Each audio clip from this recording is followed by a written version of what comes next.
Mon ami, si tu regardes cette vidéo, ce n'est pas un hasard.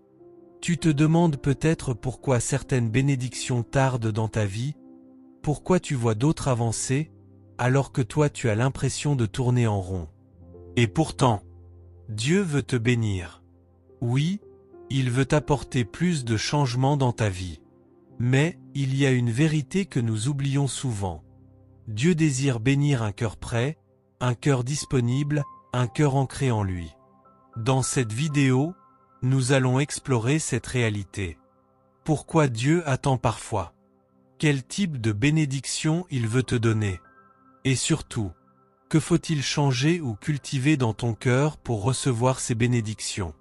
Tu découvriras aussi des témoignages, des affirmations puissantes, des versets bibliques vivants, et une prière guidée pour t'aligner avec la volonté de Dieu. Prends un instant. Respire profondément. Invite le Saint-Esprit à t'enseigner. C'est le moment de comprendre ce que Dieu attend et d'ouvrir la porte à sa bénédiction. Dieu est un Dieu de bénédiction. La Bible ne laisse aucun doute, Dieu veut bénir son peuple. De Genèse à Apocalypse, sa bienveillance est évidente. Il bénit Abraham, « Je ferai de toi une grande nation, je te bénirai » Genèse 12, verset 2. Il bénit les enfants d'Israël, leur promettant une terre où coule le lait et le miel. Jésus lui-même multiplie les pains, guérit les malades et proclame « Je suis venu afin que les brebis aient la vie, et qu'elle l'ait en abondance. » Jean 10, verset 10. Mais que signifie être béni? Ce n'est pas seulement recevoir de l'argent ou du succès. C'est d'abord être en paix avec Dieu. Marcher dans sa présence. Voir sa faveur dans chaque domaine. Spirituel, émotionnel, familial, matériel. Il y a quelques années, Claire, une femme du Togo, priait pour obtenir un emploi. Elle pensait que la bénédiction viendrait sous forme de salaire. Mais en se rapprochant de Dieu, elle reçut quelque chose de bien plus profond, la guérison d'un traumatisme ancien. Cette guérison l'a permise de se lancer dans l'entrepreneuriat. Elle possède plusieurs boutiques qui vendent des produits divers et variés issus des importations.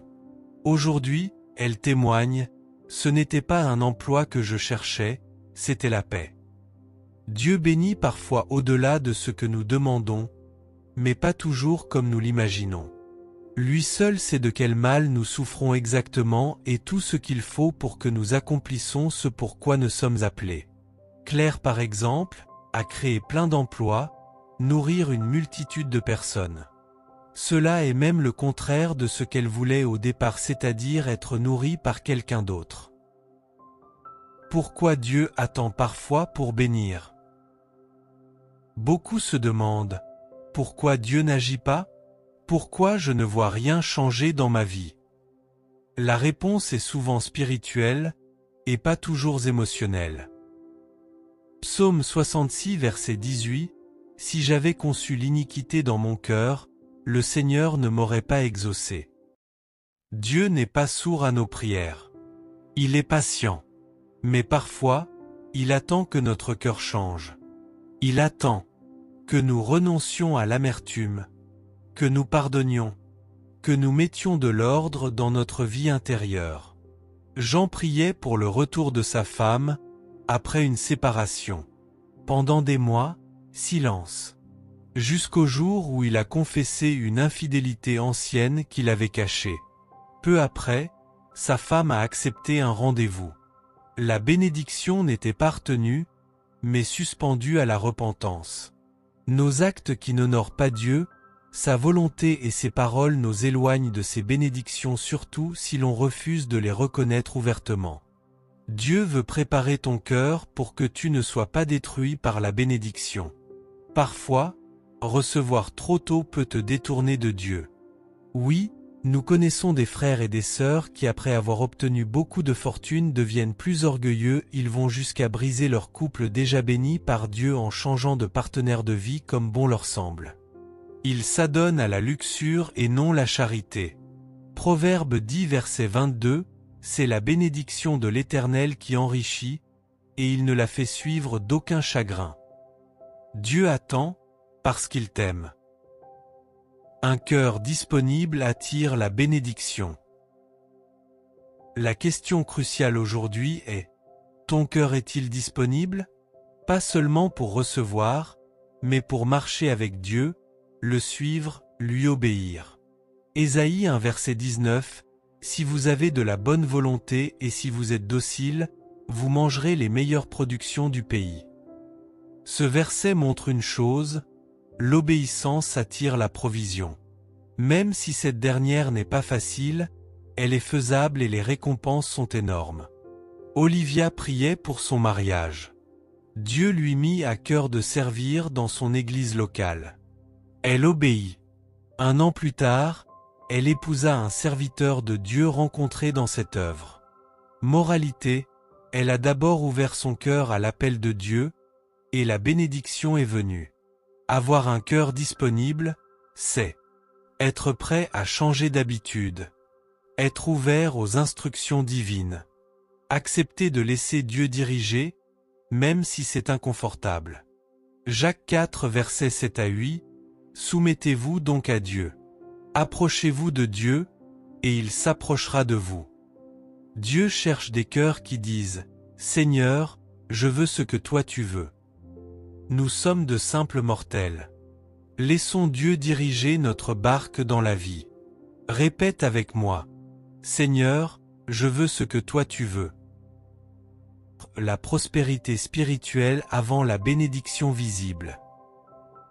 Beaucoup veulent voir la prospérité extérieure, mais oublient que la prospérité commence à l'intérieur. Oui, dans la vie, tout commence à l'intérieur de chacun de nous. Si tu es malheureux à l'intérieur, tu ne peux l'être aussi qu'à l'extérieur. Si l'on est triste au fond de nous, tout ce que notre environnement fera ne changera rien.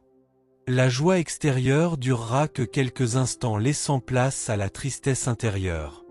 3 Jean 1 verset 2, Bien-aimé, je souhaite que tu prospères à tous égards et sois en bonne santé, comme prospère l'état de ton âme.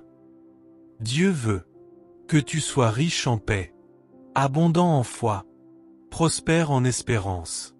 La vraie bénédiction commence là, dans ton âme. Un homme d'affaires chrétien très riche a un jour tout perdu dans une crise économique. Il a dit « J'ai perdu de l'argent, mais pas la paix. Ma plus grande richesse, c'est ma communion avec Dieu. » 6 ans plus tard, Dieu restaura tout et au-delà. Parce que son âme était restée en paix.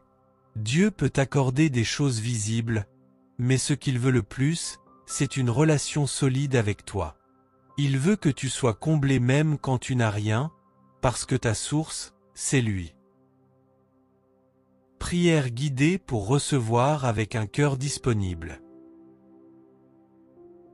Ferme les yeux maintenant. Mets ta main sur ton cœur. Seigneur, je reconnais que tu es la source de toute bénédiction. Parfois, j'ai été impatient. J'ai voulu les dons sans te chercher toi. Aujourd'hui, je veux m'aligner avec ton cœur. Purifie-moi. Change ce qui doit être changé en moi. Fais-moi prospérer d'abord dans mon âme. Enlève la peur, la jalousie, le doute, l'amertume. Je te rends mon cœur. Je te rends mes projets, mes attentes. Seigneur, je ne veux pas seulement tes bénédictions. Je veux ta présence. Je veux marcher avec toi. Je te fais confiance, même quand je ne comprends pas. Seigneur, rends-moi prêt. Rends-moi disponible. Et quand le temps sera venu, fais pleuvoir tes bénédictions, à ta manière, pour ta gloire. Amen. Dieu veut te bénir. Mais il attend que ton cœur soit aligné, réconcilié, guéri. Il veut que tu sois prêt à recevoir, mais surtout à obéir. Souviens-toi, la vraie prospérité commence dans ton âme. Et un cœur disponible attire toujours la faveur de Dieu. Alors maintenant, déclare-le dans les commentaires. Je rends mon cœur disponible à Dieu. Partage cette vidéo avec quelqu'un qui attend une bénédiction. Car parfois, il suffit d'un mot, d'une vérité, pour faire basculer une vie.